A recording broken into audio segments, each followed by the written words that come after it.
Welcome to Everyone Loves Guitar, where we sit down and talk with interesting professional guitar players, uncover their stories, and discover what makes them tick. If you love guitar, music, and the backstory of people's lives, stick around. You're in the right place.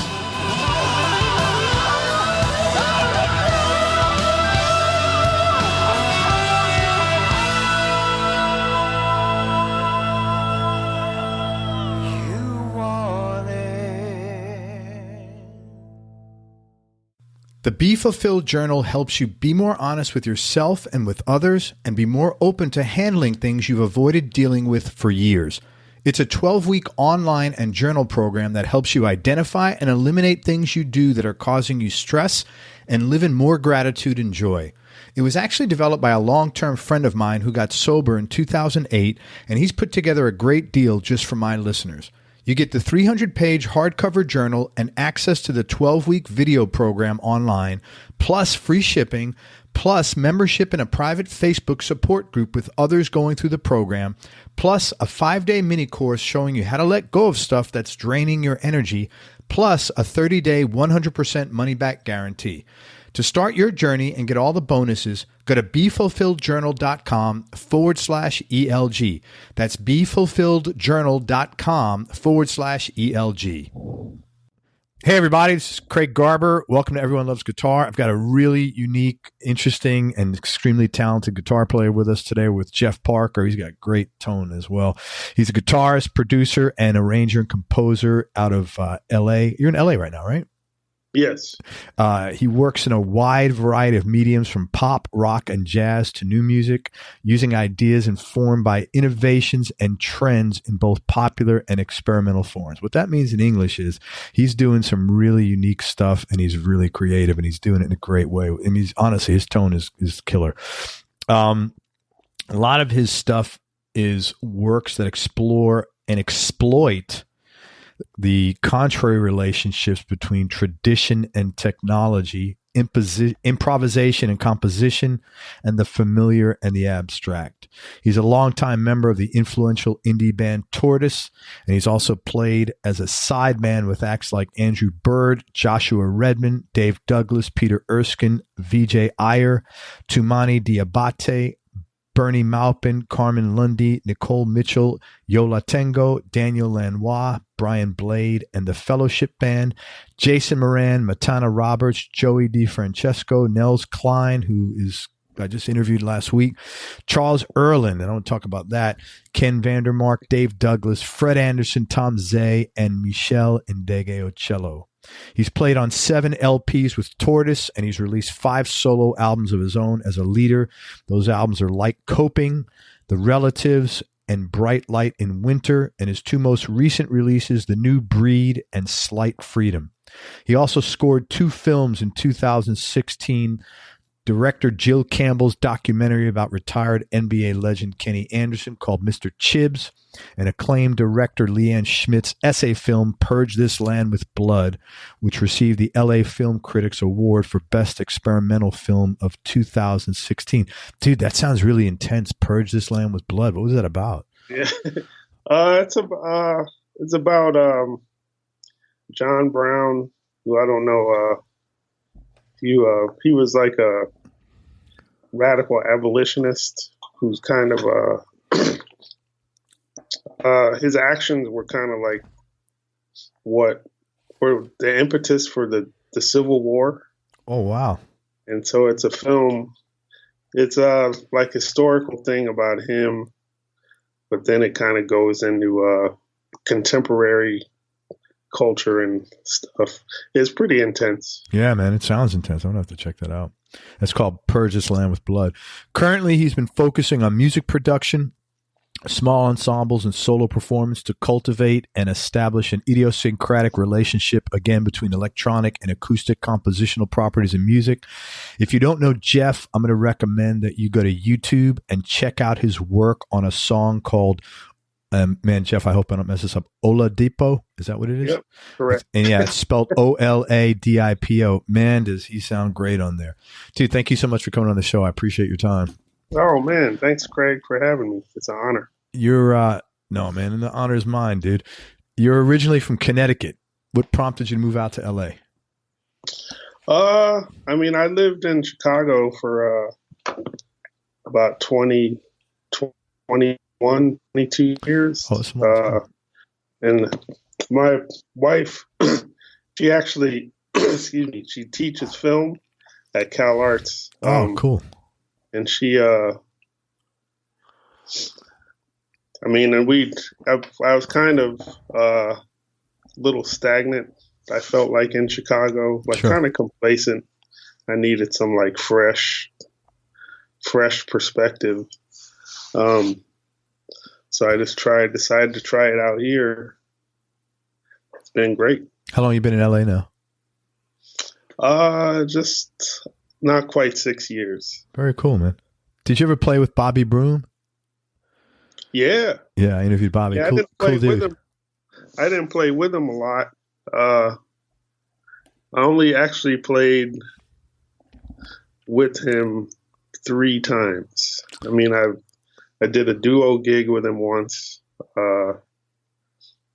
and I sat in with his trio once, and then we did like a guitar summit kind of thing. Cool. With another great guitar player from Chicago named Mike Alamana, and that was in Krakow, Poland. Wow. About maybe 5 or 6 years ago. Very cool. I mean, he was like, I mean, I guess I couldn't call him personally a mentor. Man, I mean, he held down a trio gig in Chicago every week, and every guitar player in Chicago would just go hear him play. I mean, Yeah, it's a great player. Oh man, another East Coast guy, as you know. Yeah, right. Yeah, he's originally from Harlem. Right. Yeah. So when did you and how did you get interested in playing with sound and in alternative types of music? Because I think, to me, what you do is really innovative, and there's not many people doing that. Oh, thanks. Man, I think, I mean, the reason I got into jazz, was because I could improvise, you know. Once I got into jazz, it just kind of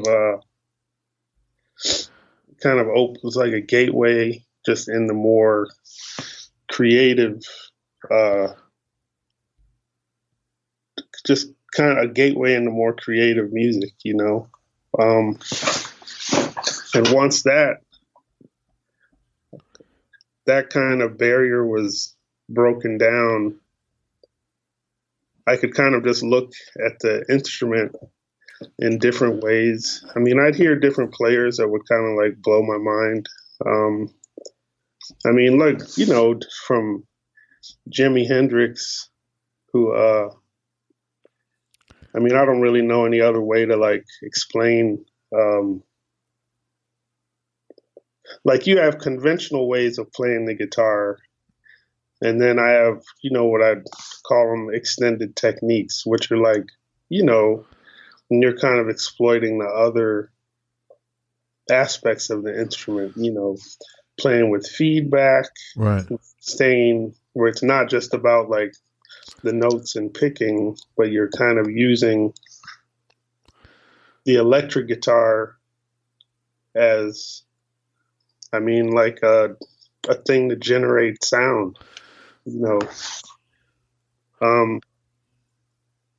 I think I generally,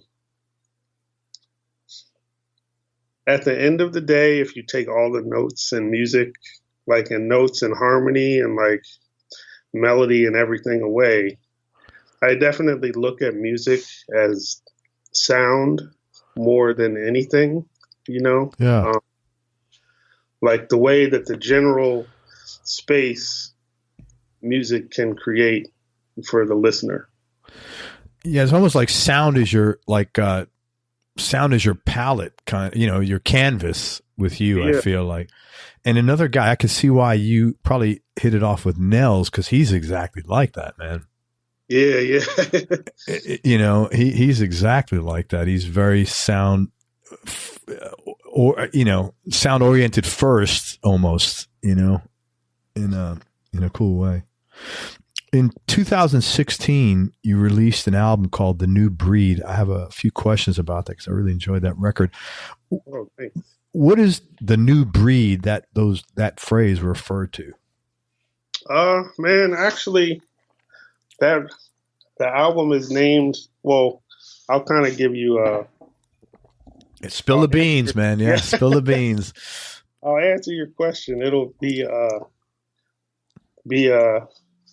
more direct. Yeah, please, man. Well, basically, when I was making that album, my father passed away. Sorry, man. Oh, thank you.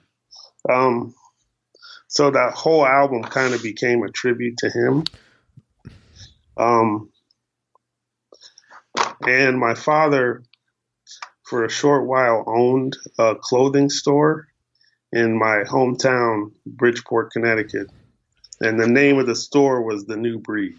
Oh, man. How cool is that? Oh, thanks. But he, and that picture on the photograph on the front is the only picture I could find of him in front of the store. When was that? That's you and him? No, that's just him. Oh, wait, there's two guys in that. There's someone shaking. Yeah, that's him. I was probably maybe 3 when that photo was taken. Oh, that's just him shaking hands with somebody. Yeah. He's the taller guy in the photo. And the other guy is a colleague. It's funny because a dude hit me up on Instagram. Was like, man, I think that's my father. Is the other guy in the picture? Really? Yeah, and it was, indeed it was. I mean, I told him I got the guy's name, and he said, "Yeah, that's my father." Wow, that's pretty heavy. Yeah, it was cool. Wow, my next question was I had mentioned to you first time we spoke that something about that album cover is really compelling for me. I don't know what it is. Some of it is, nostalgia from when I was a kid. Yeah. It's just, the clothes, the afro, the I don't know what they call it in photography, like the weathering of the actual photograph itself. Yeah. But I love that photo, man. It was just really, I don't know. I can't explain my attraction to it. It was just really like a piece of art to me. It was just really cool, man. I was happy you did that. You have no, go ahead. No, go ahead, man. I only have to say that record came out on a really great label that I've been working on called International Anthem. And basically the whole thing, it was the guy from the label's idea.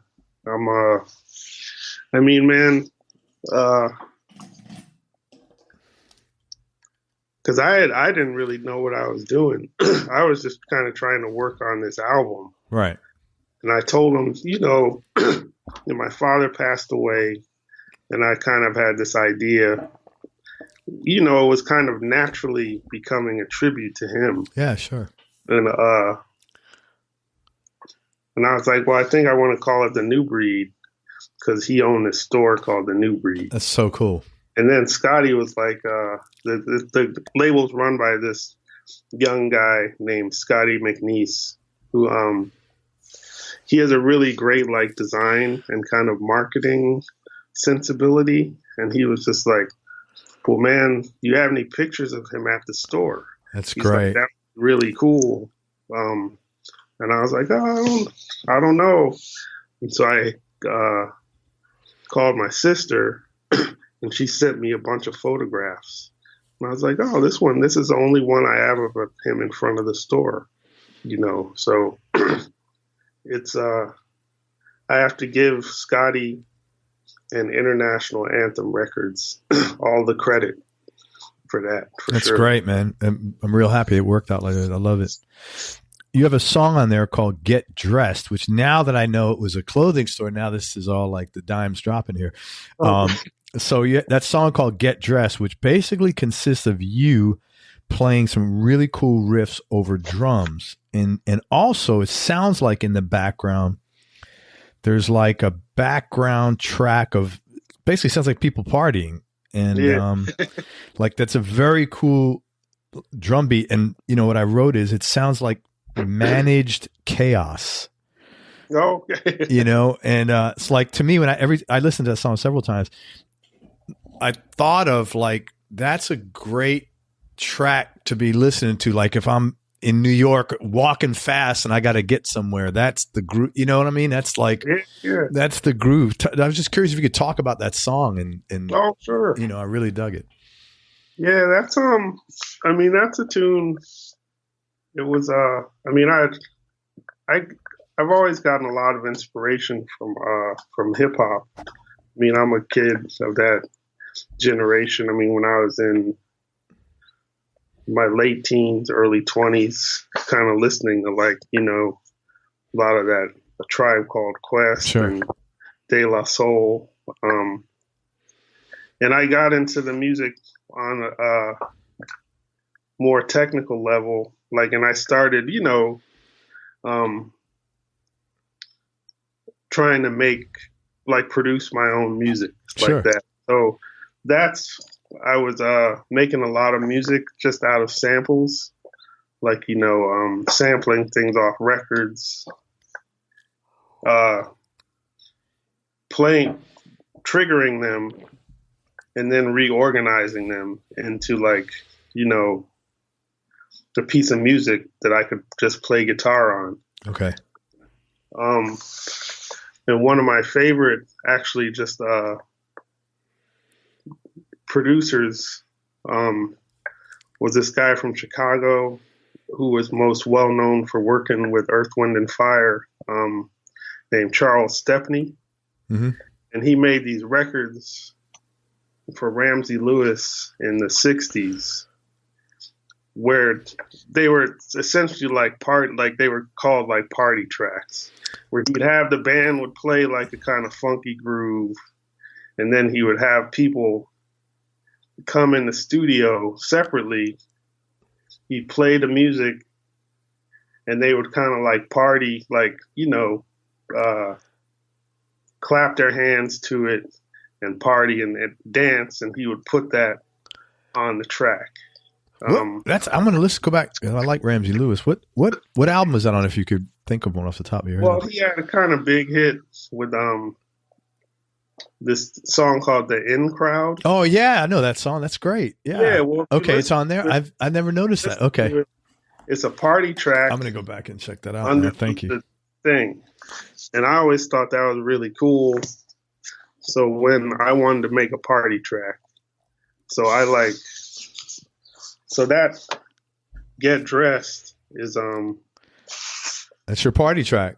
It's my party track. That's great. Samples, like the party is even I sampled like a party from one of my records.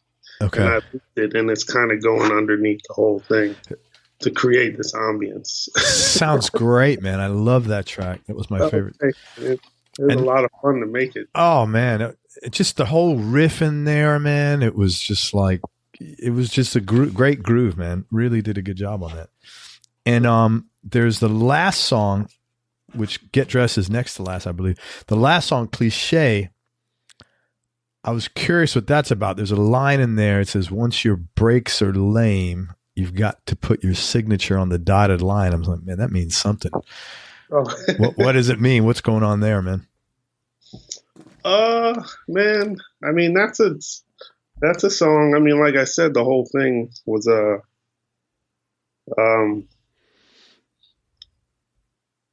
like the whole record was just kind of around like my father passing away. And those lyrics, the lyrics are kind of about like, I mean, I'm not like a religious person. I mean, I don't mean it with any no, it's just not your thing, man. I mean it totally respectfully. Absolutely. I totally get that, man. I'm the same way, actually. You know, I was at my father's funeral, and like an old friend of the family kind of felt inappropriate to give me a piece of his religious literature at a time. I'm in mourning. I'm at my father's funeral. Yeah. And this person gives me this thing, and I was kind of offended by it. I was just kind of like, man, Yeah, this is not a time to pitch whatever. Yeah. Yeah. Do my thing. And it had an impression on me, just that experience. And those lyrics are about that. Yeah. Like kind of being, feeling violated in a way. Yeah. I can't really go into it beyond that. No, that's cool, man. Well, glad you got it out, man. You want to, dude? You want to out this dude right now? No. I'm sure he didn't mean anything by it. I know. But I know sometimes people aren't thinking about that stuff.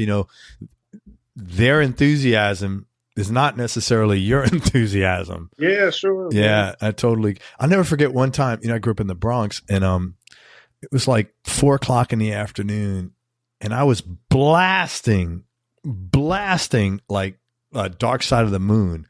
Like nobody was home. Like, both my parents worked. So I came home like music time, like the shit was on 10, and someone's pounding at my door.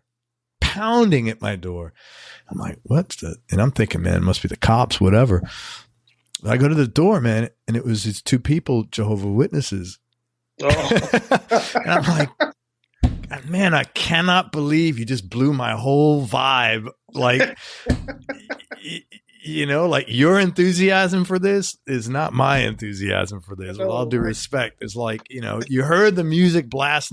Did you actually think that, hey, man, I bet this guy would like to stop listening to that loud music and talk about my religion? Right. What's going through your mind? Anyway, So I feel you on that, man. Totally. Yeah. You work with some really cool artists, and I wanted to ask you about, maybe I'll throw a couple of names out there, how you got the gig with them, and if you have any cool or interesting stories about your experience with them. And Let's start with Daniel Lanois. Oh, yeah, man. I mean, he was, I first played with him, worked with him with Brian Blade and the Fellowship Band. I don't know if you know the drummer, Brian Blade. He's, amazing drummer, composer, who he did a lot of Daniel Lanois produced projects like the Bob Dylan album, Time Out of Mind. Like Brian plays drums on that along with Jim Keltner. I didn't know that. But Daniel Lanois produced Brian's first album that's on Blue Note Records. Okay. Just called the Brian Blade Fellowship. And I play guitar on that. What kind of music is that? Is that jazz? It's jazz. Okay, cool. Yeah. But it's, it's not like, it's jazz but it kind of blends elements of kind of Americana and folk. It's amazing now how jazz has been stretched. Like I've interviewed people that play bluegrass and they're playing jazz sort of with it. Right. I mean, it's just like, wow, it's really amazing how many different good stuff has come out through this whole thing. Sure. Yeah. I mean, Brian was one of these people who's always been kind of trying to stretch that thing. But that's where I first worked with Daniel Lanois. And then Tortoise did a collaborative tour with him. Okay. Where, we were essentially his backing band for a tour for about 2 weeks, which was cool. I mean, it was, to be honest, way cooler to hang with him. I mean, he's a great guitar player. And there's not much room for another guitar player to do stuff Yeah. in his music. So I would just kind of sit back, chilling, Yeah. like listen to him tell stories and kind of hang in with him and stuff, which was really cool. Any cool stories from working with him, or anything you picked up, or anything funny?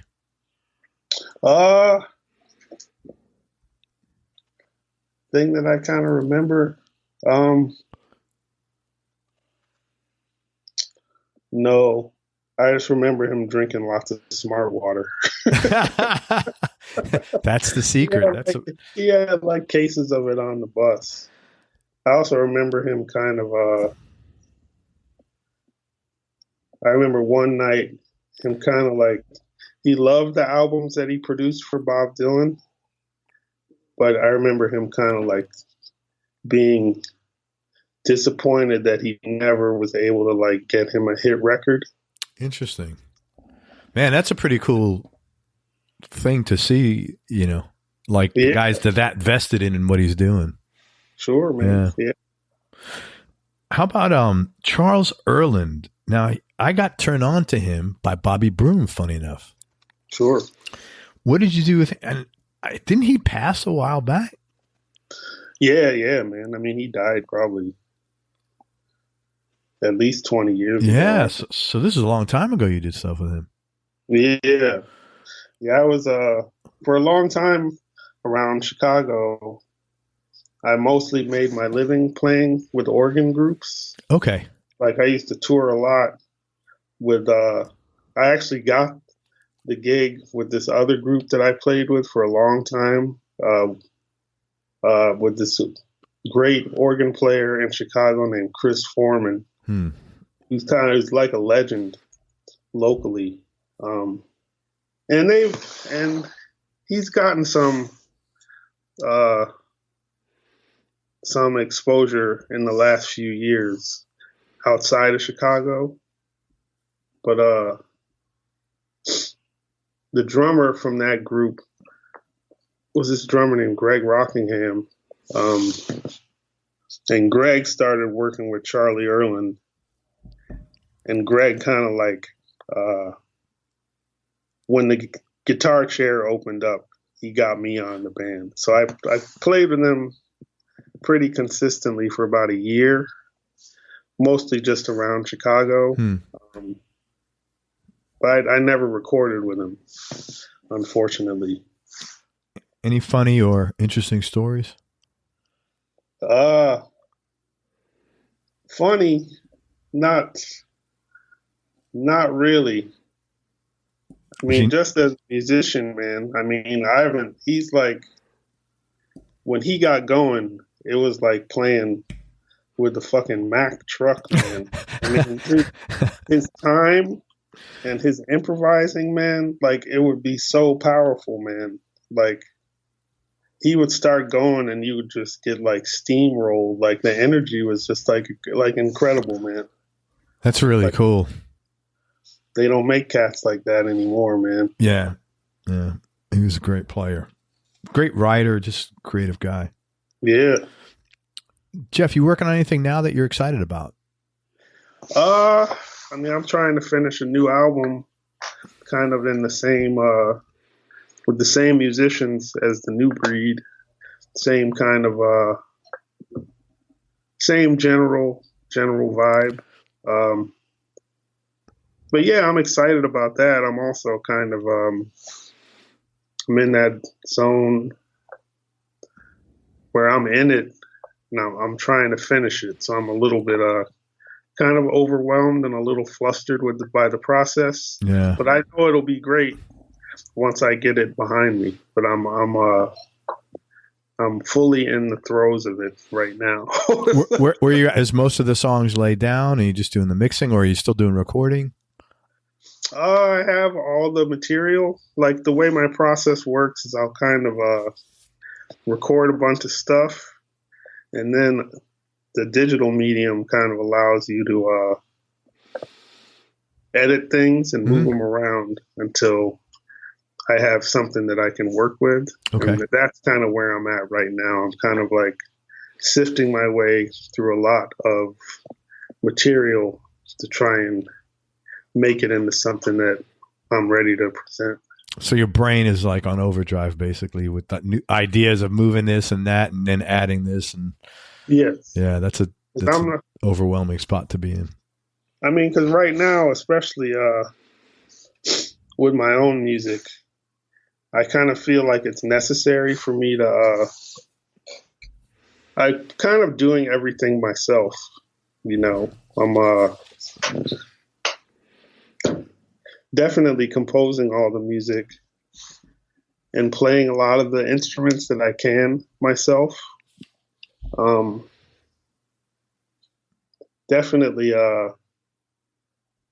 even the music I play that even the other musicians who contribute, in the most respectful way, I kind of edit what they do into something different. What do you mean? Well, if somebody, you know, if say like, you know, the rhythm section, they don't play the shit behind the beat enough for me. Oh, so you're going to put it behind the beat. I'll move it to where I want it. Right, you know, right.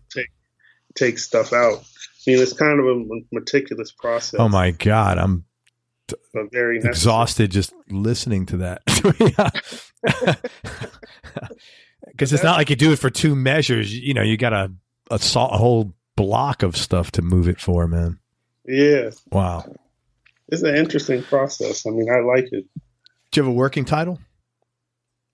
I don't have a working title yet. Well, keep me posted. Like I said, come back on if you want to show it off. Absolutely. Where in Connecticut are you from, and what was your childhood like growing up? I grew up in Bridgeport, Connecticut. It's a town that's about an hour north of New York City. Dude, they had Jai Alai there, didn't they? Yeah, that's right, man. Look at the things I remember. Yeah, they have it in Florida. I think they don't have it here. They used, I don't know if they still have, they had it on the East Coast, not here in Tampa, but they have it on the East Coast. But I remember, I don't know why I would even know this, but I think I had a camp trip. I don't know. Somehow I was at Bridgeport High one time as a child. I don't know why. Oh, wow. It certainly wasn't like, but you got to be 18 to go there, right? Because it's gambling. I don't know. Yeah, I would think. Yeah. I don't know. It was a very funny sport. Yeah. Yeah, that was kind of a big source of revenue for the city. Oh yeah. I think I don't know if it's still there, but yeah, they had highlight. That's funny. Yeah, I haven't thought of that, and I couldn't even think of the last time. What was your childhood like? Man, I mean, my parents are teachers. You know, my father, he was a college professor. He taught like sociology. My mother was a elementary school teacher. Very cool, man. And I don't know, man. I mean, they were amazing, super supportive, like loving parents. Kind of whatever. I have one sister who's 5 years older than me. But whatever we were into, our parents always, you know, tried to get us further into it. You know, my father loved music. He collected records. He could have been a musician, man. What did he play? He wanted to be a musician. He liked to sing. That's cool, man. Yeah, but he loved music. He used to always take us to concerts, you know. First concert I ever saw was Duke Ellington. Wow, that's pretty powerful, man. Yeah, when he was still alive. I mean, he died when I was 3. Yeah. So I had to be like, I mean, of course, I don't remember it, but I mean, that, my parents always tell me that. But I remember them taking us to see Stevie Wonder when I was probably 6. on the Intervisions tour. He's playing all that music. Gil Scott-Heron, I remember him seeing. So there's like always a lot of music, like a lot of black folks. Kind of my first music playing with other people was like at church. Right. Dude, I love, what is it? The Revolution, that's Gil Scott-Heron, right? Will not be televised. Right. I still listen to that stuff. That's pretty powerful back then, man. That was not, I'm sure, I, being a young kid myself back then, but I would imagine that guy had the FBI on him after releasing something like that, I mean, that was such it's a powerful song to listen to today. I can't imagine, 50 years ago what that was like, man. Sure. Yeah.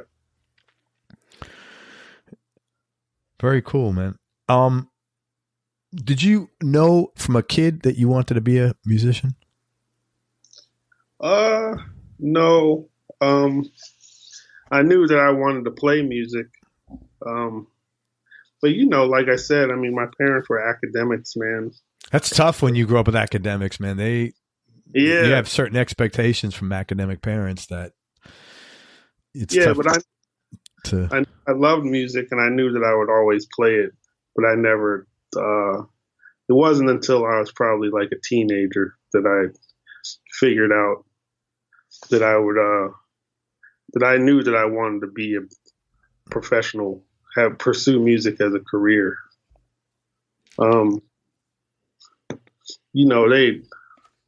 They wanted me to be a lawyer or like professor. Yeah. I was a writer. I always liked to write. I mean, I was always kind of more like arty kind of. Like I tried. Like my father was he was a jock. He loved sports. He played. He had baseball, football, and track scholarships to college. Holy smokes, he was a great athlete.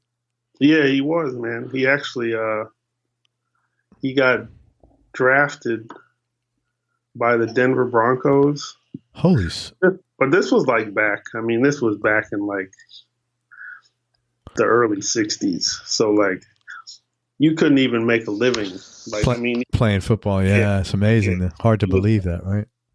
And he had a family and stuff, so he didn't he declined. So he never played professionally. Wow. But I've tried sports when I was a kid. I was never very good at it. Yeah, sports and art, it's rare that you get someone that's like good in both. I don't know why, but it's just, it's weird. Yeah. I've probably, even guys that are like musicians, most of them even aren't interested in sports. Like maybe the normal male population is say 50% of the guys are interested in sports. I'm just throwing darts, but I think for musicians, maybe it's 10%. Right. Yeah. Interesting. Yeah. So I was always into arts. Like I used to paint, used to act, I was in the theater, painting and music. Writing, creative writing, like I always thought that I would be a writer if I hadn't pursued music. Like I was into journalism, so I'd maybe be a journalist of some kind. But I ended up pursuing music. It's funny, which career has been more devastated by the internet, journalism or musician? 6 of one, half a dozen. I don't know which one, which one has been, hit harder, man. Yeah. Any advice, like in looking back at yourself, was there any advice that you might have wanted to, that if you had the chance, you would have given yourself that would have made your life easier in any aspect, music, business, personal, doesn't matter? I would have, No, I don't have any regrets in that. I wouldn't, uh, because man, I mean, I chose my career path, um, and I mean,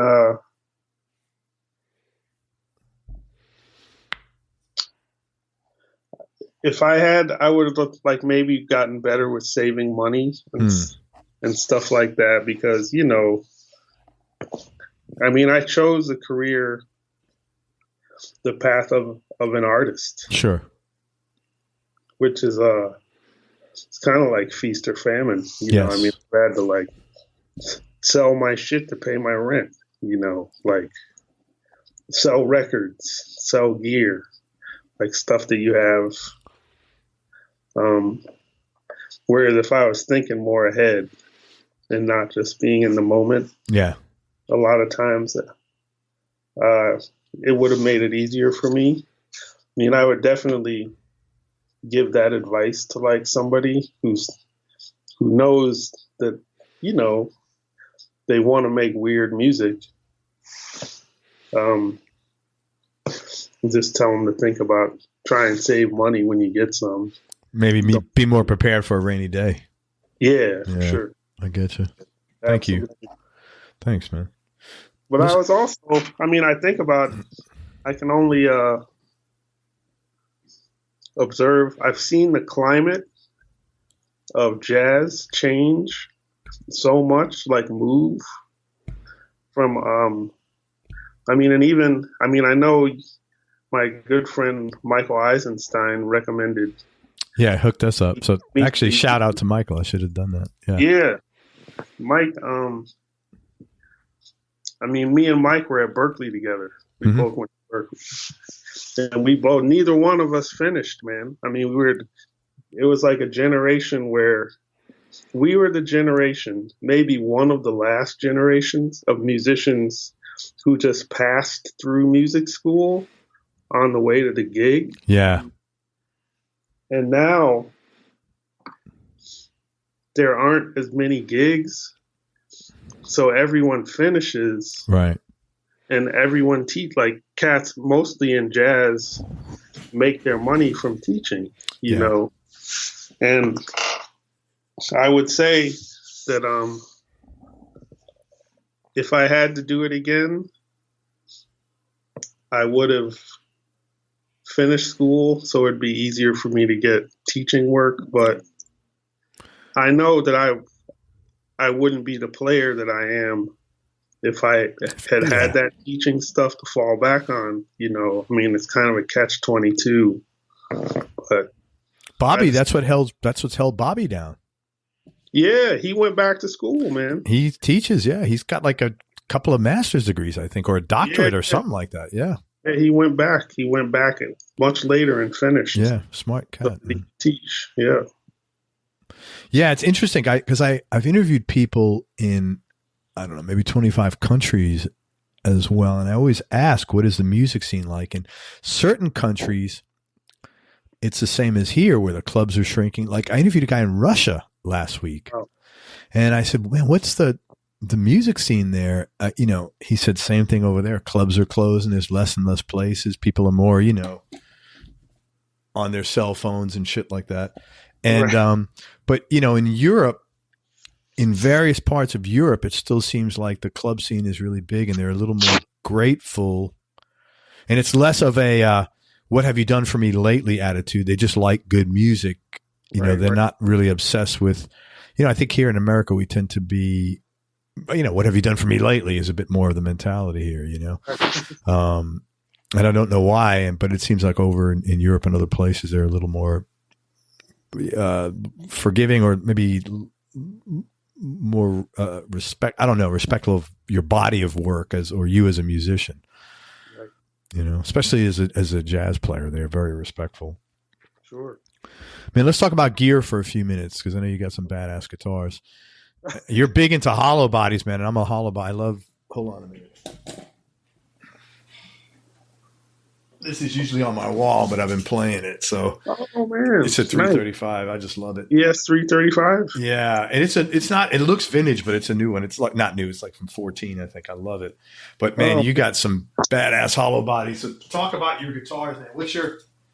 Sorry about that. What's your go-to? What's your number one, and maybe your top few? 3 or 4 that round out. Well, I mean, I would say I don't have a lot of guitars, man. And I pretty much have only one that I play. Mm-hmm. It's a 1983 Gibson ES335. That's the Burst. Yeah, it's beautiful, man. Yeah, it's I mean, I've had it since 1987. And I pretty much, I would say I play it 99% of the time. It's definitely on every record I've ever made with other people. I mean, I'm on probably, I don't know, probably at least 150 records. That's awesome, man. As sideman. And I always play the ES. My name for it is Wilson. That's funny, man. I just spoke to a guy who has a buddy, and we both know him, and his name was Wilson. And literally my last interview. That's very weird. Oh wow! Man. Yeah, this shit happens all the time to me too. By the way. Yeah. Yeah, Wilson, man. How did you call it Wilson? Like from what's that movie with Tom when he was the soccer ball? Tom Hanks, when he's got that soccer ball, I forgot the name of the movie. Oh, when he's going through the ocean and he is like a Federal Express plane. I don't know. It's the little soccer ball he had. The whole movie was called Wilson. Oh, it was. Yeah, I don't know. I don't know that I've seen that, but I remember it from. I don't know. I remember somebody just asked me, "Well, you have a name for your guitar?" And I didn't even think about it. I was like, if I did, it would be something like Wilson. Because guys always like name them after like chicks, like give it like a sexy woman name or some shit. Yeah. Like my guitar is just like it's like a working stiff. It's like a dude in the factory or like in the office or some shit. What are you playing that through usually? Because your tone, like I said, is just real sweet. Oh, thanks, man. I mean, I play it. I mean, my amp that I have around LA, it's made by this guy in Chicago named who has a company called Studious, mm-hmm. where it's a weird amp. It's like a 19-watt tube amp, which is low wattage, but it has a 212 cabinet. Oh, that's unusual. Yeah, because he normally makes it with 112 or 110, but when he asked me, I mean, he knows that I always used to play through Fender Twins, because I like a wide sound, like when I generally don't like single I like 2 amps or 2 speakers in a cabinet, because I like I like the sound to be able to fill out an ensemble, especially with jazz, So he put that low wattage amp in like a bigger cabinet for me. So it has a little more headroom. Because of the 2 speakers. Yeah. Yeah. But that said, I also, I played, I mean, when I travel on my rider, it's usually a Fender Twin, like one of those, like a blackface Twin. If I can get a vintage one, it's better. Yeah, of course. But it's usually the 65 reissues, which I think sound pretty good. Do you, those Is that the original pickups in your 335? Your 1980? Yeah. It is. What do they have a name, those pickups? I don't, man. I just think they're just Gibson humbuckers. Yeah. They just got, two bridge pickup in the treble. But it's yeah, I think the standard Gibson humbucker pickup. The guitar sounds great, man. Oh, thanks. But I also have, I was telling you, I have a 1950 Gibson ES-150 that I play every once in a while. And that's with is that a P90 in that, or like a P100? Yeah. Okay, yeah. P90 in it, yep. That's all original. That's a great sounding guitar. It's not the easiest thing to play. Just because it's set up pretty high by design. Why is that? That's just the way those guitars are, or? Yeah, I think they were more designed for cats to kind of chunk away at rhythm. Right. Like more, like back in the big band days and stuff. Yeah. It has like a big, full sound, like acoustic sound, it's like, but it's for playing leads. If I don't play it all the time, like my hand starts to get tired. Like it takes some getting used to. It's definitely like a workout to play it, but it sounds amazing. It's a big guitar too, man. Like, width wise, depth wise rather, it looks big to get around that, man. Yeah. But I also have a D'Angelico. Yeah. Deluxe. Yeah, yeah, let me check that out. Yours. Your listeners can't see it, but I'll show it to you here. Yeah, man. They're out of New York, I think, aren't they? Yeah. Yeah. All right, so let me see. Man, so it's is that, I can't see, is that red or orange? It's red, it's pretty, man. It looks like a Gretsch. Yeah, it's got a Bigsby tremolo. Yeah, it looks great, man. These are great guitars, man. When do you play that? Say what? When do you play that? I'll play it on my jazz gigs sometimes. It sounds like an ES-175 or something. It's kind of, I think it's designed after that. I don't use the Bigsby and stuff. Like I went to get it set up, and there were some dudes in there kind of like clowning me. I was playing it, and they could tell like I don't use the treble pickup. The guy's like, you gotta use a treble pickup, man, and play that Bigsby, and like, and I was like, oh man, I'm like a jazz dude. Yeah, well, I'll be honest, I don't use my Bigsby on that very much. Oh, it's not like a Strat with a whammy bar, man, or it's not really the same thing. I don't feel it anyway. Maybe some guys do, and it's funny, I don't use my treble pickup very much either. I like the bridge, the neck pickup.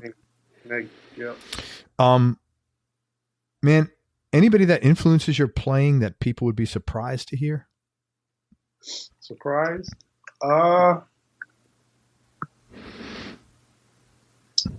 Surprised.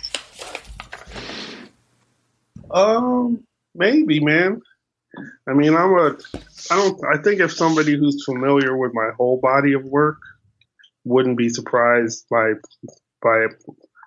most. For example, give me a couple of influences. Man,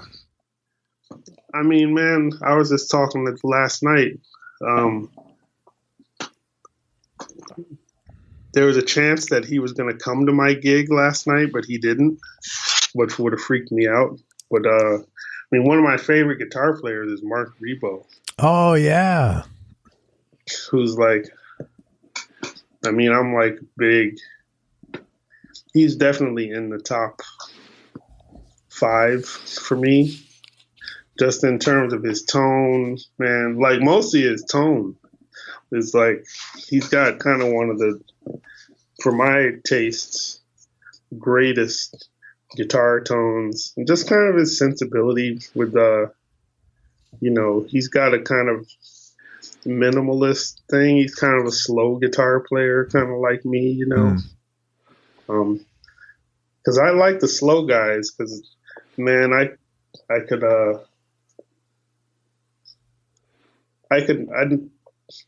tried to play like, you know, John McLaughlin and like Al Di Meola and those dude. That's I could never do that shit, man. Yeah.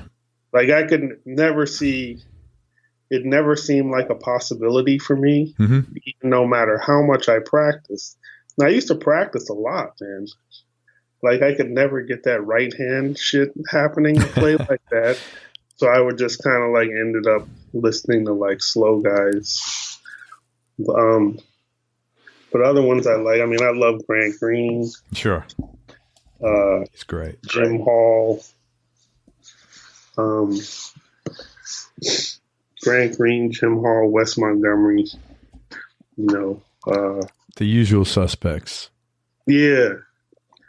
But there's other cats. I mean, I like a lot of blues. Who do you like in the blues? Love Hubert Sumlin. Love Albert King. Yeah, man. I love Albert and Freddie. The Kings, BB, Freddie, Albert. Kenny Burrell. He's another one of my favorites, man. Which I kind of kick myself because I live in LA and he lives here too, and I haven't like sought him out. Kenny, if you're listening, yeah, hit up Jeff Parker, man. I should hit him up. I gotta hit him up, man.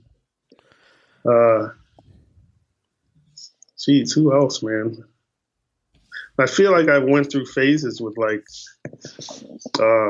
lots of them, man. I think we all do as music fans. You know, you get into especially now in I don't know about you, but me, like, you know, everything's digital. So you just like, you know, you got the whole catalog there, man. It's like, yeah.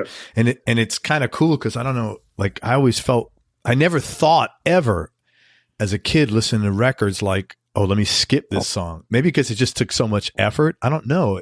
But now if something comes on, it's like not at least a 4-star, man. I'm not even listening to it. Yeah.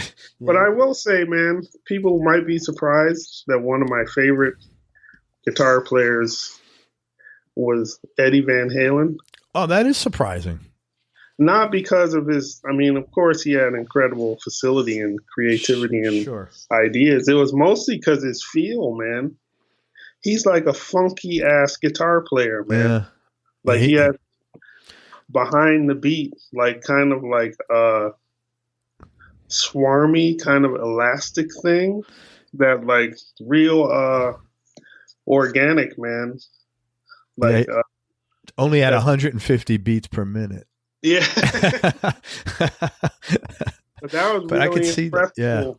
That's the thing that always made him stand out against other kind of metal players. I mean, because I don't know if you're from that generation, but I'm that generation, man, in the 80s. I'm a decade behind you, man. I'm a decade older than you probably. Oh wow. Yeah. Okay. I'm 55. Oh man, okay. Dude, I love you. I'm going to give you a hug.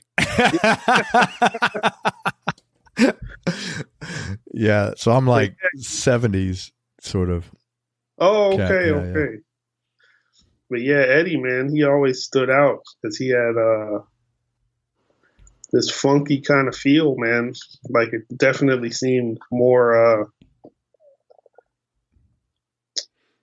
I don't know, more. I mean, that's the only way. He swings, man. I totally get what you're saying. He swings. He's less definitely less concerned with proficiency in the sense of like a prog metal. Yeah. Yeah, I know exactly what you're saying. The feel, I definitely understand what you're saying, man. Yep. I could see that. At least you're open-minded enough as a jazz cat to listen to that. That's pretty impressive. Sure, yeah.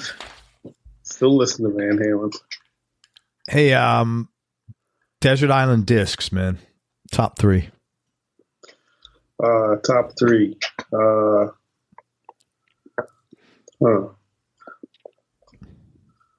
Wow. Only 3? Man, I'll throw you a bone. You can go 4 or 5. Today only. Order now. Only today. Yeah. Okay. I'd say Grand Green Matador. That's a record I could listen to every day.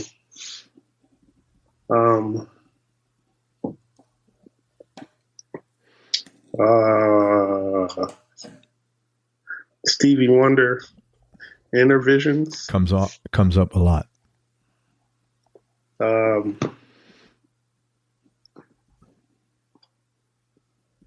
been really loving this Gabor Szabo album called Bacchanal. He's another one of my favorite guitar players, Gabor Szabo. Szabo, right? Yes. Yeah. Hungarian dude. Played with Chico Hamilton in the 60s. That Bacchanal, it's a beautiful album with Jim Keltner on it, who plays great.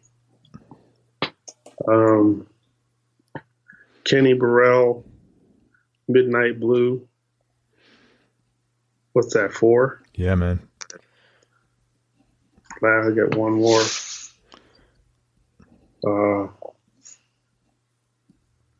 One more, I'd say Joe Henderson, Inner Urge.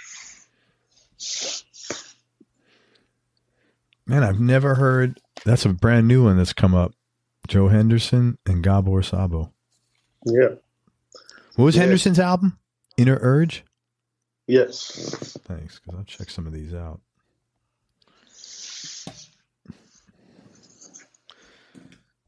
All right. Jeff, most important things that you've learned about yourself throughout your career experience and life in general. Oh, wow. Yeah, we're not playing here now, man. Yeah. Most important things I learned about myself. Man, I'd say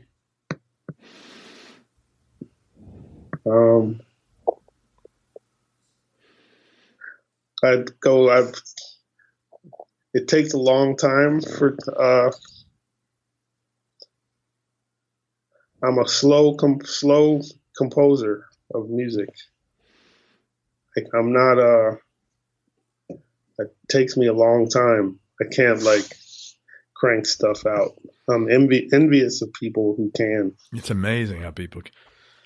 And I can't do that. Like that's like somebody like Nels, man. Yeah. Like I don't know. Somebody who can have like 25 compositions just laying around. That, yeah, but you're doing. Yeah. Even Nell's stuff is less sound. Your stuff is really. You can't put that together in a heartbeat, man, because it's going to take you a few days just to figure out what sound you're going to put in a certain place. Right. I mean, it's not. You know what I mean? It's not like you're not really writing conventional songs in many ways. Right. You know, but I bet you can get the foundation down. But then you're stretching not just musically but sonically. Yeah, I'm trying.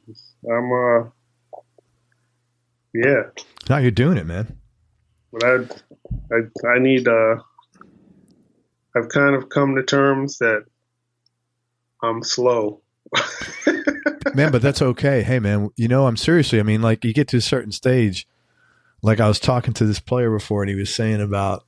I think I asked him something like, what would you change about yourself? He goes, well, we all want to look like a movie star. And I said, let me tell you, that's how I knew I was getting old, because I don't give a shit how I'm really happy with how I look, which is like 100% average at best. And I was like totally down with that. And then that's why, like I said, you know, you get to a certain age, you're like, okay, this is who I am. This is what I write music slow. I'm good with that. Yeah. Which is kind of like the good thing about getting old a little bit, I guess. Right. Might be the only good thing, but it is a good thing. Best thing that's ever happened to you in general? Best thing?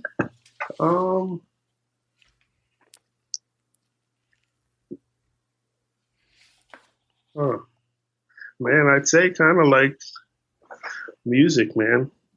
Just being involved with music in general. Yeah, well, just not it's just that. I mean, I love music. Even if I wasn't a musician, I would I'd listen to it all the time. Sure. I mean, I can't think of anything better than music. Very cool, man. In my life, you know, I mean, I love my family too. I mean, I'm really blessed to have super supportive people around, you know, my lady, my kids. How many kids you got? 2. Very cool. Yeah, my 17-year-old daughter and a 7-year-old son. Oh man, 17-year-old daughter. So are you through the you know, you must have done something in a prior life. So, because here's your payback stage. Yeah, no, she's been pretty cool, man. Good for you, man. Super pretty mellow. You're very lucky. Yeah. I thought I did something. My daughter was not mellow, man. It was like, I almost wanted to ask for forgiveness sometime because I knew she had to be paying me back for something evil that I didn't even have capacity to do, apparently. But she's 19 now, so we're over that. Oh man. Jeff, 2 more questions. Talk about a specific experience that either changed your life or just changed the way you think about things. Specific experience? Man, I'd say becoming a parent. I can't, I mean, I can confidently say that I would not even have a solo career if I had never had kids. I mean, Really? Before I had kids, I just played in bands, man. I mean, that's all I wanted to do was just kind of like be in bands with my friends. And I had kids. I didn't really, before I had kids, I wasn't even really concerned about the future. You know, it's kind of just about me, you know. Yeah. I wanted to do, I was kind of, I didn't even care if people liked my music or not. Sure. I was kind of going to do what I want. Kids kind of gave me some more purpose and priority, you know. Dude, that's very nice, man. Yeah, man. Yeah, and I never thought I would ever be a parent, you know. Really? And then they just kind of came along and shook everything up. Good for you, man. It sounds like everything's worked real well, though. Yeah. Well, it's been hard, but it's really hard. I know raising kids is very difficult. It's one of the toughest. Being like a mom is to me. I mean, like it's an incredibly difficult job. Yeah, man, for sure. And then the last question, Jeff. Oh, actually, I'll ask you 2 more. Is anything you regret not doing? Not that you got plenty of time to do it, but anything you regret not doing? Anything I regret not doing?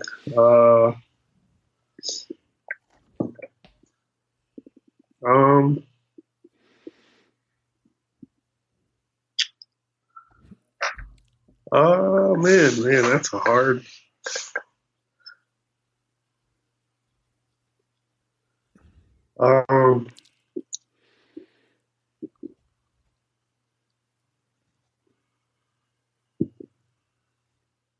I don't think so, man. That's cool, man. That's very good. I'm not like, I can't. It's hard for me to look back, you know, like I always have to try and keep looking forward. Man, a buddy of mine. No, go ahead. I'm sorry. Yeah, I mean, I have to, I always just try and keep moving, man. Yeah. Like, you know, wherever you're at, that's where you're at. And you kind of, it's your bed. You got to lie in it, man. I mean, it's kind of not like, because who knows where you would be at if you had done anything different. You know, I mean, one thing I do know about life, and this is something that translates to music, man. I mean, it's all about like context. Like what surrounds things is there's always variables. I mean, you could be like, well, damn, I should have gone left. But instead you went right. But if you had gone left, you don't know. Oh, you might be dead, man. Yeah. I mean, it's hard to say, even if what seems, you know, because there's so much stuff that surrounds everything. So I kind of, and it's not that,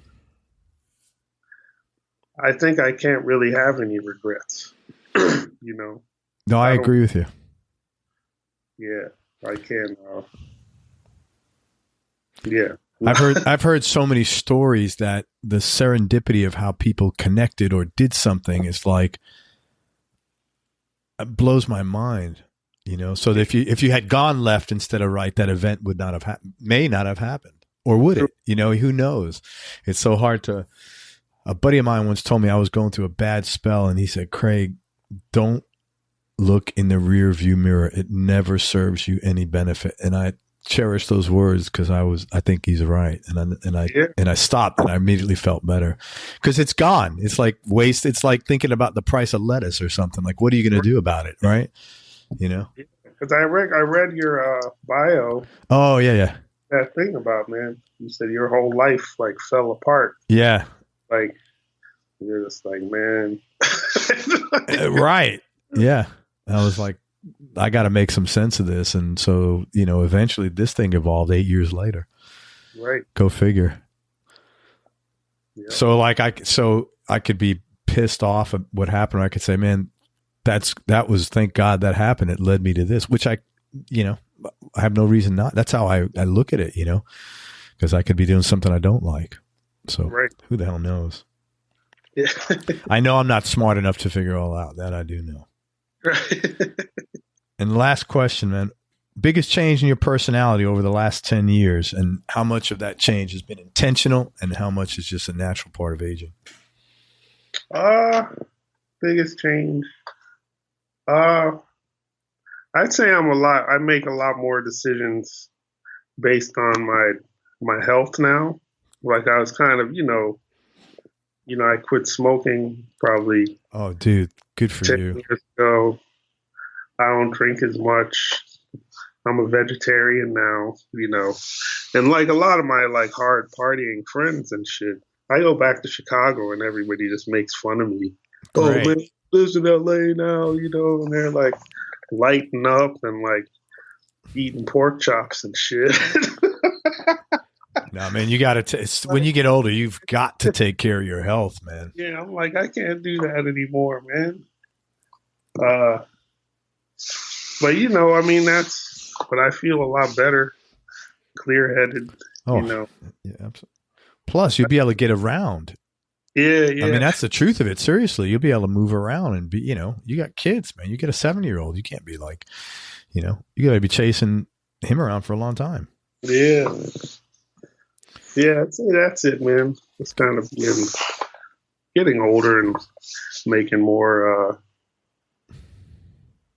being more concerned with my health in general, mental and physical, you know. Yeah, that's like, important. I am like keep myself even out of musical situations that seem like they won't be very good for my general psyche. Good. Know? Yeah, man. Absolutely. Yeah. Jeff, I can't thank you enough for your time. Let me tell people where to find you, and please let me know when your next album comes out. I'd love to come on the show and talk about it. It's Jeff. Yeah, man. Yeah, it's my pleasure. It's Jeff Parker and his website is jeffparkersounds.com. He's also on Instagram and Twitter at Jeff Parker Sounds. He's got a trio. It's called the Jeff Parker Trio, and you can check them out online at jeffparkertrio.com. And he's also on Spotify, so you can feel free to follow him and listen to his music on Spotify as well. And man, he's a really innovative jazz guy. He's got, just like I said several times here, I love his tone. And There's magic in your fingers, sir. Oh, thanks so much, Craig. I really appreciate it, man. You're welcome. Anything I missed? I don't think so, man. I think we covered a lot. Thank you so much for everything. I appreciate your time. You, Likewise, man. Come back anytime, honestly, man. And I appreciate it. And sorry I was late again. Oh, it's all good. Everybody, thank you so much for listening. If you enjoyed this interview, please share it with a friend on your social media channels. We appreciate your support. Thanks again to Jeff Parker for spending time with us. Please check out Jeff's music online at all the usual places and go to jeffparkersounds.com and follow him on Spotify. Make sure you go to everyonelovesguitar.com, sign up to get on our newsletter list so you and I can connect. And most important, remember that happiness is a choice, so choose wisely. Be nice, go play your guitar, and have fun. Till next time, peace and love, everybody. I'm out. We hope you enjoyed this show. If you did, subscribe to the Everyone Loves Guitar podcast, and you can do this online at everyonelovesguitar.com or on iTunes. And if you like the show, please leave us a 5-star positive review. The more 5-star reviews we get, the higher our show ranks, and higher rankings mean we get to continue speaking with cool, interesting guests on our show. We'll see you on the next episode, and until then, keep playing your guitar and have fun making music.